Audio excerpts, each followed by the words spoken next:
Kembali lagi bersama saya Aryada Ahmad dan pengamat bola sepak bola kecintaan kita, Bung Ananto. Di Radar Jogja Podcast main bola.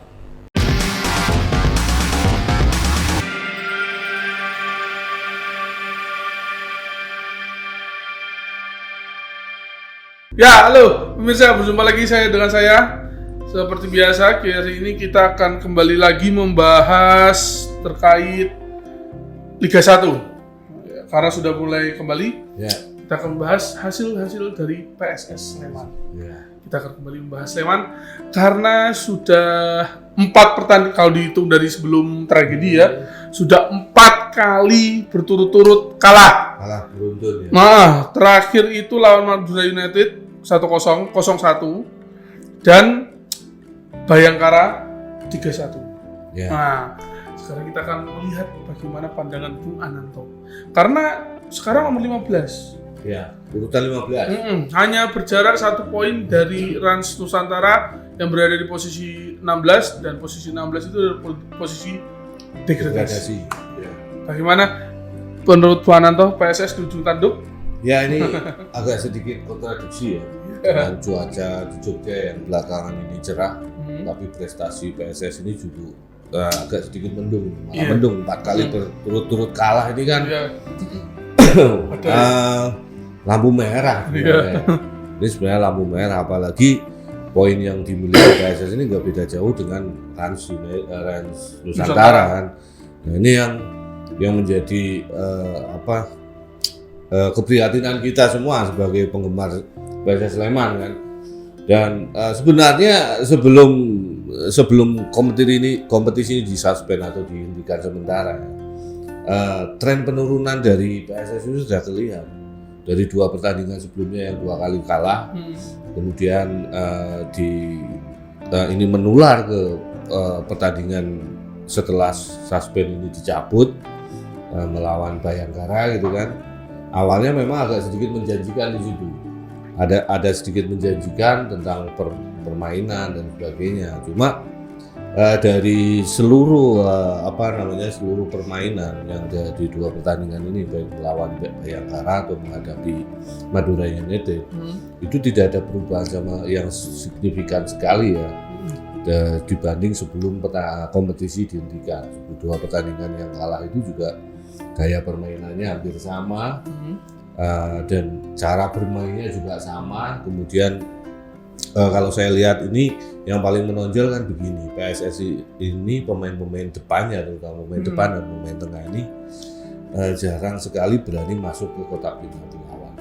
Ini sebenarnya yang dari awal kompetisi yang saya cermati gitu. Kalau dari sisi permainan, dari sisi umpan-umpan pendek, kemudian dari sisi strategi, saya pikir nggak ada salahnya, nggak ada yang salah. Materi pemain memang mungkin kalau saya melihat yang dimiliki Seto ya stoknya cuma itu saja gitu. Beberapa kali dibongkar pasang, baik di depan, di tengah ataupun di belakang, tetap saja tidak membuahkan hasil yang maksimal gitu. Ya, ada beberapa saat PSS itu bisa mampu tampil impresif, tapi di pertandingan berikutnya malah down. Jadi tipikal tim roller coaster ini belum lepas dari PSS Sleman ya. Jadi dan dari keseluruhan pertandingan yang selama ini dijalani PSS ya, yang paling tampak sekali kelemahan itu di lini belakang. Justru di lini belakang dan lini depan. Nah, di lini belakang ini Seto itu dari awal kompetisi itu seperti belum menemukan formula komposisi yang pas gitu kan. Memang di awal-awal di Piala Presiden kemarin lini belakangnya ini cukup bagus ya. Tapi kemudian masuk di kompetisi, ternyata sering bocor dan sering melakukan blunder gitu ya. Meskipun di situ ada pemain asing gitu kan, Alison Duarte yang sudah mencetak beberapa gol malah. Cuma dari sisi bertahan ini memang agak sedikit bermasalah. Ini tim ini agak sedikit bermasalah. Dan di lini depan yang paling parah. Depan ini paling parah. Ada beberapa striker, tapi memang strikernya ini kan sudah dalam artian bukan lagi di peak performance ya, seperti Boas, kemudian Todd Perry ini juga masih angin-anginan, ditambah lagi pemain asingnya Michel Chagas yang belum menemukan bentuk permainan terbaiknya ini juga semakin semakin menambah problem di skuad dari PSS Sleman. Sebenarnya yang paling berkembang ini kan lini tengah ya. Lini tengahnya itu cukup bagus, cukup mobile. Mereka juga bisa melakukan transisi dari bertahan kemudian menyerang, tapi sampai di kotak penalti lawan peluang banyak yang hilang. Peluang banyak yang hilang. Karena gol-gol kemarin juga dari pemain tengah. Banyaknya gol yang lahir dari pemain-pemain tengah gitu kan. Ini yang sebenarnya harus benar-benar dipahami, diperhatikan betul oleh manajemen PSS. Saya pikir materi pemain PSS ini memang kurang wah lah, kurang menunjang juga dengan gaya permainan Seto gitu kan. Mayoritas kan banyak pemain muda di sini. Dan pemain yang bermain di PSS ini juga bukan, kalau istilahnya di sepak bola internasional, pemain tier 1 ya, lapis pertama, pemain kelas 1 itu belum ada di timnya PSS ini. Mayoritas pemain-pemain yang ada ini kan kalau dibilang masih di second layernya lah, pemain-pemain utama di Liga Indonesia. Saya tidak mengecilkan pemain-pemain ini ya, saya tidak mengecilkan pemain ini, tapi kita perlu sadari bahwa pertama kemampuan teknik mungkin hampir sama, yang kedua masalah pengalaman, dan yang ketiga masalah conditioning fisik atau kesiapan fisik dari pemain ini yang memang menjadi penentu sih sebenarnya. Sebenarnya ada beberapa pemain muda yang cukup bagus ya, seperti Ricky Dwi dan yang lain, kemudian Ilkamila ini juga beberapa kali tampil impresif. Sayangnya kembali lagi konsistensi permainan mereka ini belum ada. Jadi satu pertandingan bermain bagus, yang kedua pertandingan berikutnya mereka jelek, sehingga hanya dibongkar pasang lagi oleh Seto gitu kan. Terutama kemudian perginya Boas kembali ke Persipura ini juga tidak digantikan oleh pemain yang masuk gitu kan. Ya memang ada Hoki Caraka gitu. Hoki ini beberapa kali sudah main ya. Bahkan kemarin terakhir di pertandingan menghadapi Madura dia malah line up ya, starting line up di lawan Persebaya itu juga dia starting line up. Hanya saja kalau dari sisi kualitas, dari sisi skill, mungkin pemain ini punya kemampuan yang luar biasa, tapi dari sisi pengalaman ini pasti berbeda gitu. Karena ini Liga Indonesia, banyak pemain-pemain senior di sini. Nah, pemain-pemain senior ini kan biasanya di lapangan itu sering melakukan cywar, bisa mengintimidasi pemain lawan meskipun tidak vulgar, tapi intimidasi ini kadang meruntuhkan moral bertanding pemain-pemain muda gitu kan. Nah, ini yang harus dipahami betul. Keputusan Seto memainkan Hoki ini mungkin karena nggak ada pilihan gitu kan, nggak ada pilihan. Karena striker asingnya juga belum maksimal ya. Dari 2 pertandingan terakhir ini saya menyoroti memang lini belakang. Di lini belakang menghadapi Bayangkara itu beberapa kali Ibrahim Sanjaya melakukan blunder, dan pemain-pemain yang lain juga seperti akhirnya menjadi kesulitan untuk menutup ruang-ruang yang kosong yang ditimbulkan dari blunder-blunder ini, sehingga memicu terjadinya kartu merah bagi sang kapten ya, Deddy Kusmawan. Ini kan juga menjadi sebuah kerugian sendiri, padahal waktu itu sebenarnya PSS sedang mendapatkan angin karena dia bisa membuat gol lewat Kim Jeffrey yang posisi 1-1 sebenarnya, tapi setelah Deddy Kusmawan yang notabene adalah kapten kemudian dia kena kartu merah dan dia di poros belakang pertahanan yang paling vital, akhirnya down semua. Dan saya pikir gol pertandingan menghadapi Bayangkara tinggal menunggu golnya Bayangkara saja. Jujur saya waktu begitu Deddy Kusmawan itu di kartu merah, saya sudah nggak mengikuti pertandingan itu sampai selesai sebenarnya, karena saya sudah paham ini akan sangat sulit bagi PSS untuk keluar menyerang ataupun menyamakan kedudukan atau mencuri gol di situ sangat sulit karena posisi 11 pemain normal aja mereka juga kesulitan untuk menjebol pertahanan dari Bayangkara yang terutama dari sisi kreativitas dan keberanian pemain-pemain depan. Pemain depan PSS ini dari seluruh pertandingan ini mereka itu kurang berani masuk untuk membawa bola masuk ke kotak penalti lawan. Jadi sebelum sampai kotak penalti lawan biasanya mereka langsung passing atau crossing, ya kemudian dengan mengandalkan umpan-umpan lambung atau umpan-umpan direct ke kotak penalti yang di situ ada rekannya di situ. Cuma ini nggak menarik bagi saya. Kenapa? Sebenarnya begini, kalau pemain depan kita sebagai pemain depan, kita harus berusaha masuk membawa bola ke dalam kotak penalti lawan. Bagaimanapun caranya, apakah itu melakukan soloran, atau kan melakukan one-two atau ball pass dengan rekan pemain sehingga kita bisa masuk ke kotak penalti lawan. Nah, setelah di kotak penalti lawan ini, sebenarnya pressing itu tidak berada di pemain kita, tapi justru di pemain lawan. Karena pemain lawan sedikit senggol, tes langsung kemungkinan besar itu penalti. Keuntungan bagi pemain kita. Nah, ini yang harus disadari, harus berani masuk ke kotak penalti lawan. Jangan sering melakukan crossing langsung atau direct pass langsung ke striker yang ada di kotak penalti, tapi coba melakukan gerakan-gerakan gerakan lebih atraktif, lebih kreatif, bukan atraktif tapi lebih kreatif. Bagaimana sih mengelabui pemain-pemain belakang. Intinya dalam sepak bola ini kan pemain depan ini kan dia dituntut menjadi seorang penipu, seorang trigger, bagaimana caranya mengelabui pemain-pemain belakang mereka. Ya, menipu di lapangan sepak bola itu saja. Iya. Yang penting sportif gitu kan, dengan cara-cara kita. Ini yang saya lihat dari 2 pertandingan itu. Nah, di pertandingan melawan Madura kemarin, ini lebih Seto sebenarnya mungkin ya. Mungkin ini sudah di puncak kekesalan dia. Makanya dirompak total gitu kan. Di lini belakang dia rombak.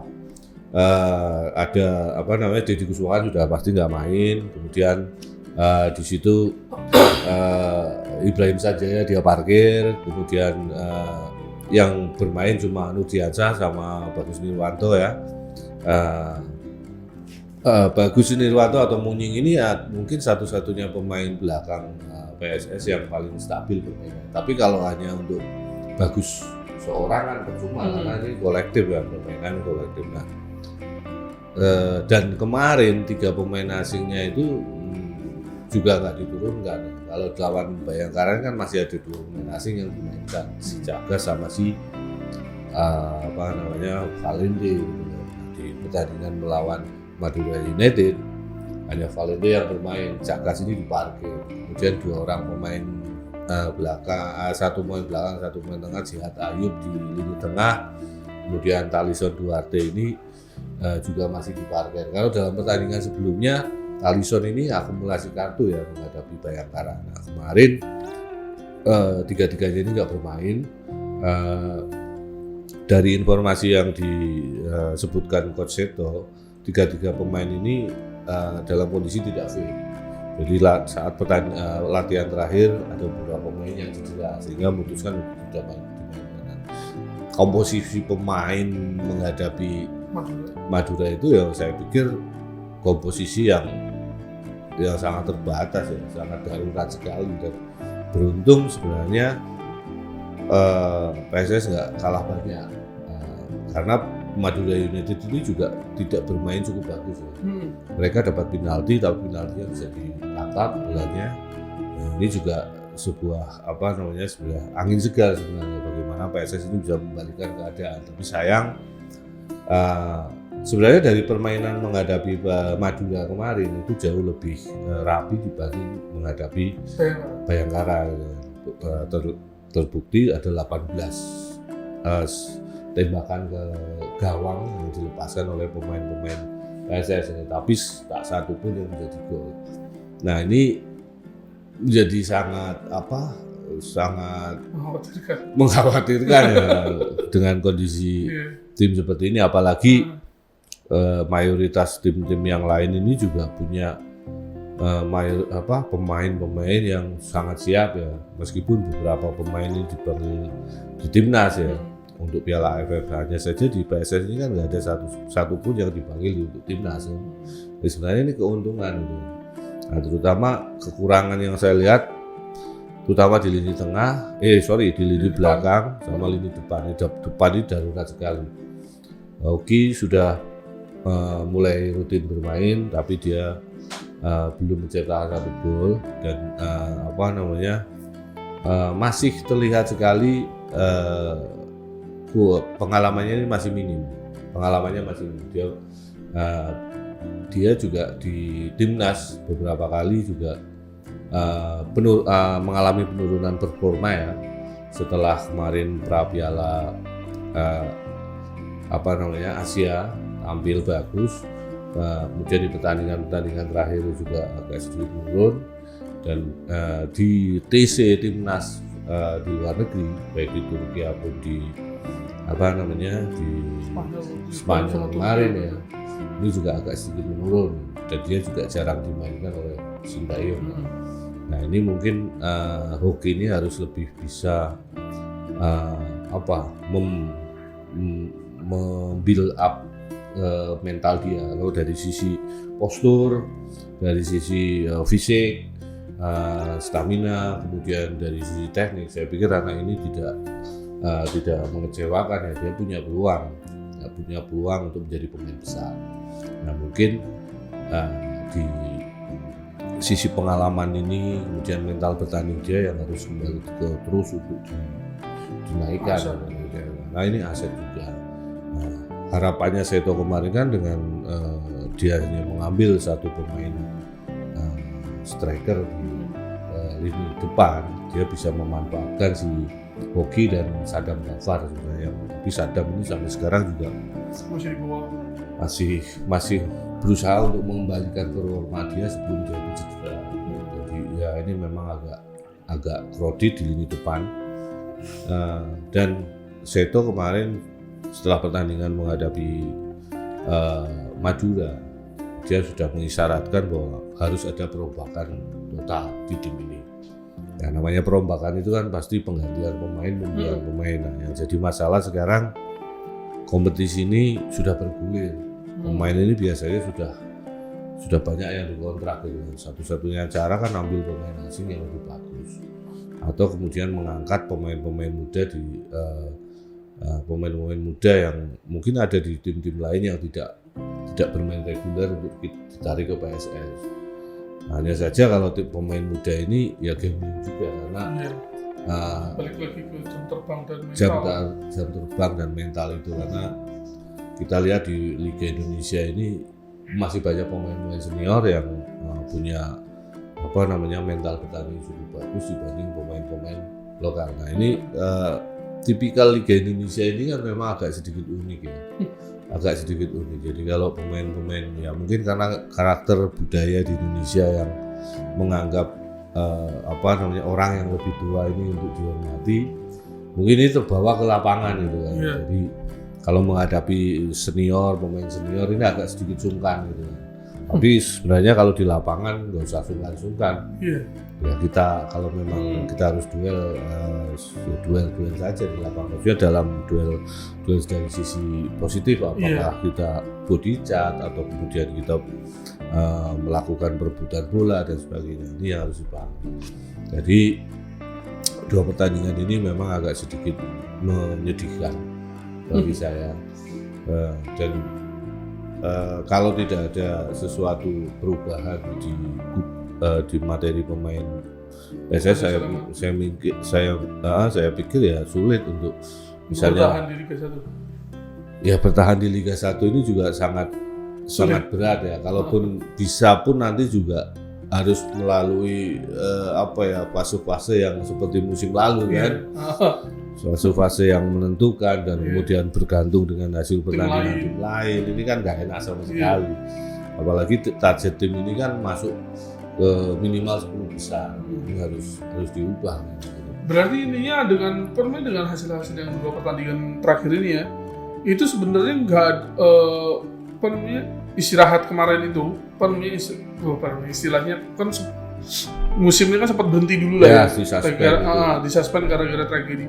Sebenarnya tidak ada pengaruhnya, dalam artian memang PSS-nya lagi jelek gitu, bukan karena disuspend nih akhirnya pemain jadi lemes, jadi tidak dalam peak performance lagi. Ya justru malah ini malah makin menghancurkan. Sebenarnya kan harapannya begini, dengan kompetisi di suspend, PSS ini kan bisa menaikkan performa, maksudnya membenahi dulu lah. Satu bulan setengah ini kan cukup waktu yang cukup panjang untuk membenahi ini semua. Tapi kalau kita lihat kembali dari materi pemain yang ada seperti ini ya, karakter permainannya sudah bisa dilihat gitu kan.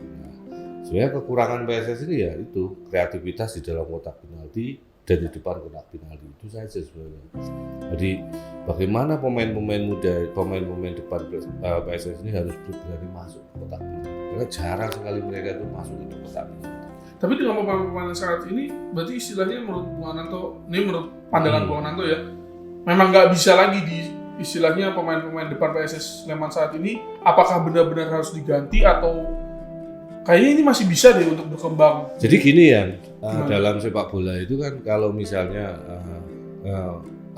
ada 2 hal ya. Kalau memang apakah ini sistemnya yang nggak jalan, ataukah ini sistem ini nggak jalan karena pola pelatih, apakah karena pemain, gitu kan? Kalau saya melihat ini karena pemain. Bukan, berarti oke. Ya kan, karena pemain,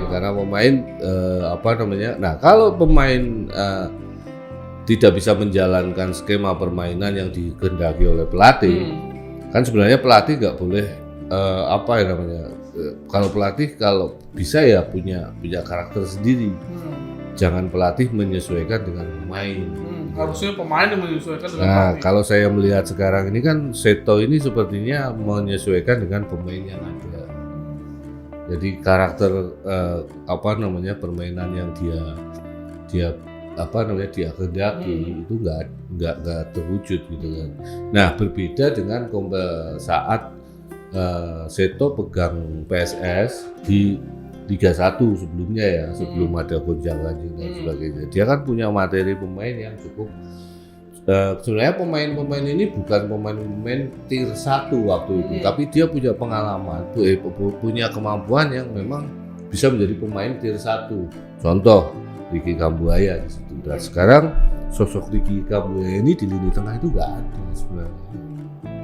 Ya kan? Kemudian di situ ada Brian, lupa siapa namanya itu, yang pemain asing yang cukup bagus di kompetisi di leg pertama PSS musim sebelumnya. Ini juga belum ada. Mungkin ada di sosok si Valente ini. Cuma Valente ini kalau saya melihat karakternya Valente dengan pemain-pemain asing ataupun dengan Ricky Kambuaya yang saat itu dilatih oleh Seto ini agak berbeda sekali. Valente ini dia tipikal pemain yang stylish, dia membagi bola dan sebagainya, tapi dia kurang mematikan di depan gawang lawan. Makanya sampai sekarang ini Valente kan belum sekalipun mencetak gol. Nah, ini kekurangannya. Beda dengan pemain-pemain seperti dulu. Saya lupa siapa itu yang dari pemain Brasil itu yang pendek, yang kemudian main di Lamongan nggak bagus, tapi saat dipegang itu bagus. Ini sebenarnya PSS ini butuh pemain-pemain seperti ini, ya kan. Nah, di di lini depan itu juga ada pemain yang dari Eropa Timur itu kan yang cukup bagus itu. Nah, sekarang nggak ada lagi. Harapannya dengan masuknya Cagas, tapi ternyata Cagas ini juga belum memenuhi ekspektasi yang diharapkan oleh pelatih sebenarnya. Kalau saya bilang, makanya kemarin kan langsung diparkir. Seto mainkan si Hoki ini ya. Nah, ini berarti hari ini saya nggak tahu, ini kan tayang mungkin setelah hari ini. hari ini tuh lawan Borneo. Ya. Kalau akhirnya hasilnya kalah, berarti sepertinya saya sih ngiranya bakal kalah ya. Kalau saya sih ngiranya bakal kalah. Kalau saya belum nggak berani lah. Maksudnya gini, apapun kalau saya sih berharap PSS menang. Saya nggak berani, meskipun di hati kecil saya ini agak berbeda. Iya. Tapi kalau dari sisi lisan saya pikir untuk saya menyatakan bahwa PSS akan kalah itu apa ya, menjadi Tidak bisa. orang ketekan hati lah. Apapun Apapun kondisinya PSS, ya saya berharap PSS bisa menang, meskipun itu menghadapi Borneo. Nah, tapi itu kan harapan. Iya. Nah, masalah yang di lapangan itu kan yang paling menentukan, masalah teknik, masalah strategi, kemudian masalah yang lain, atau faktor luck atau keberuntungan itu menjadi hal yang sangat normal terjadi dalam sepak bola di lapangan itu. Di atas kertas mungkin Borneo secara tim, kemudian secara performa saat ini jauh di atas PSS. Tapi kan sepak bola ini bukan matematika, tidak berdasarkan hitung-hitungan 1+1 sama dengan 2. Enggak. Banyak hal yang terkait dalam sebuah pertandingan. Nah, kalau menurut Bung Anantus nanti sendiri, kalau saat lawan Borneo seperti apa PSS? Ya yang jelas akan sulit juga, sulit berkembang. Intinya gitu. Tapi untuk ngomong kalah saya nggak sampai hati gitu. Intinya gitu. Ya apapun kita harus dukung tim ini. Ya sebagai seorang supporter yang baik kan, kalau timnya ini sedang di bawah form, kita kan harus bisa membesarkan hati mereka, terutama mensupport. Manajemen juga harus membuka mata bahwa dengan materi pemain seperti ini, pelatih sehebat apapun juga mungkin akan sulit gitu kan, karena beda memang materi pemain yang diusung Seto saat dia mampu menembus ke peringkat 7 musim sebelumnya dengan sekarang ini jauh beda, sangat jauh berbeda. Nah, ini memang ada beberapa pemain yang masih tertinggal di situ ya.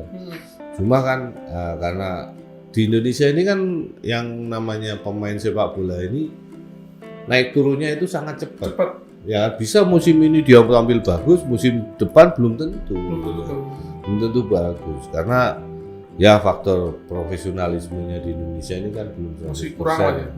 Belum 100%.